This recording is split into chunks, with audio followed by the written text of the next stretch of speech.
श्री गुरुचरित्र श्रवणाचा आनंद घेऊ इच्छिणाऱ्या सर्व भक्त भाविकांना आमचा हृदयापासून नमस्कार. सर्वांनी शांतपणे बसून डोळे मिटून एकाग्र चित्ताने या श्रवणाचा आनंद घ्यावा ही नम्र विनंती.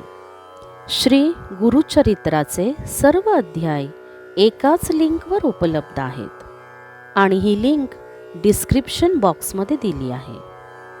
श्री गुरुचरित्र कथासार अध्याय 27. मातंगाला पूर्वजन्म स्मरण आणि उर्मट विप्रांना शिक्षा. या अध्यायाच्या वाचनाने किंवा श्रवणाने वादविवादात जय मिळेल. श्री गणेशाय नमः. सिद्ध म्हणाला, नामधारका, श्री गुरूंनी त्या 2 ब्राह्मणांना चतुर्वेद विस्ताराने समजावून सांगितले आणि वादविवाद करू नका असे सांगितले, पण ते काही ऐकेनात. तेव्हा श्री गुरूंना राग आला. ते म्हणाले, ठीक आहे, जशी तुमची इच्छा आहे तसेच होईल. त्यावेळी रस्त्याने कोणी एक मनुष्य जात होता. श्री गुरु एका शिष्याला म्हणाले, त्या पांथस्ताला बोलावून आण. त्याप्रमाणे तो शिष्य त्या पांथस्ताला घेऊन आला. श्री गुरूंनी त्याची चौकशी केली. तो म्हणाला, स्वामी, मी मातंग जातीचा आहे, गावाबाहेर राहतो. आपण मला बोलाविले यातच माझे पूर्वसुकृत फळास आले. आपल्या दर्शनाने मी धन्य झालो. त्याने श्री गुरूंना साष्टांग दंडवत केला. श्री गुरूंनी आपला दंड एका शिष्याला दिला आणि जमिनीवर 7 समांतर रेषा काढण्यास सांगितले. त्याप्रमाणे शिष्याने रेषा काढल्या. श्री गुरु मातंगाला म्हणाले, आता एक एक रेषा ओलांडून पुढे ये. मी विचारलेल्या प्रश्नाचे उत्तर दिल्यावरच पुढील रेषा ओलांडायची आहे. तो मनुष्य एक रेषा ओलांडून पुढे आला. श्री गुरूंनी त्याला विचारले, आता तू कोण आहेस?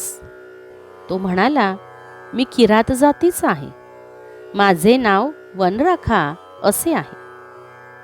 दुसरी रेषा ओलांडल्यावर त्याला तत्पूर्वीच्या जन्माचे स्मरण झाले. तो त्या जन्मातील गोष्टी सांगू लागला. ते ऐकून उपस्थित सर्वांनाच मोठे आश्चर्य वाटले. तिसरी रेषा ओलांडून तो म्हणाला, माझे नाव गंगासूत, मी गंगेच्या काठी राहतो.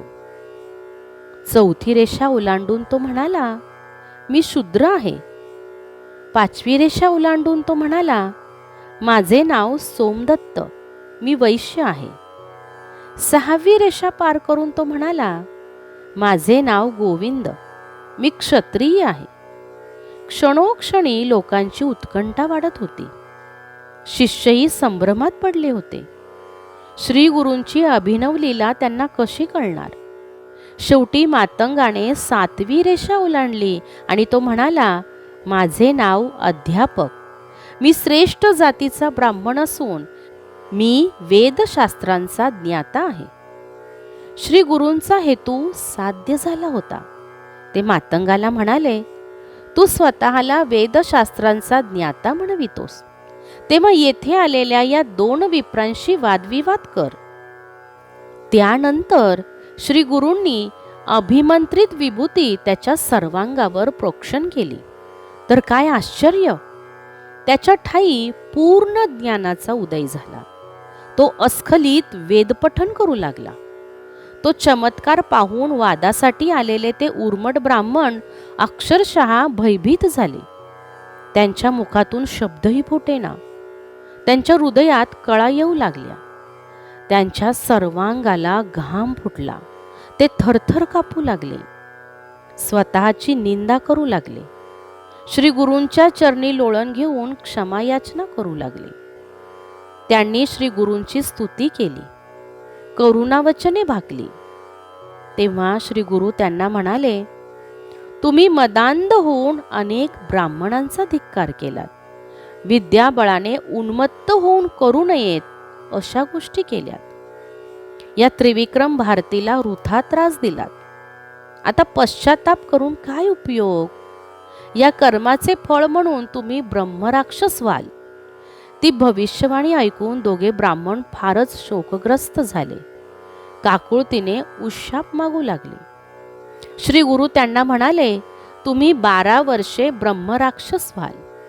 तुम्हाला कृतकर्माचा पश्चाताप झाल्यामुळे तुम्ही शांत राहाल, उद्विग्नता नसेल. पुढे पर्यटन करणारा एक ब्राह्मण तुम्हाला भेटेल. तेव्हा तुम्ही शुक्ल नारायण असा शब्द उच्चाराल. त्याच्या पुढील वाक्य तो तुम्हाला सांगेल, तेव्हाच तुमचा उद्धार होईल. तुम्ही राक्षस योनीतून मुक्त व्हाल. आता तुम्ही नदीतीरी जा. श्री गुरूंच्या आज्ञेने ते दोन्ही ब्राह्मण गावाबाहेरील नदीतीरी गेले. तेथे हृदयक्रिया बंद पडून त्यांना तत्काळ मृत्यू आला. ते ब्रह्मराक्षस झाले. सिद्ध पुढे म्हणाला, नामधारका, श्री गुरूंनी ज्या मातंगाला 7 रेषा ओलांडण्यास सांगून 7 जन्मांचे स्मरण करून दिले, त्याने श्री गुरूंना वंदन केले आणि म्हणाला, स्वामी, आपण त्रिकालज्ञानी आहात, अंतरसाक्षी आहात. मी पूर्वी ज्ञानी ब्राह्मण होतो, मग माझ्याकडून असे कोणते महादोष घडले की मी मातंग म्हणून जन्मलो? कृपया याचा उलगडा करावा. श्री गुरूंनी त्याच्या प्रश्नाला उत्तर देऊन त्याचे समाधान केले.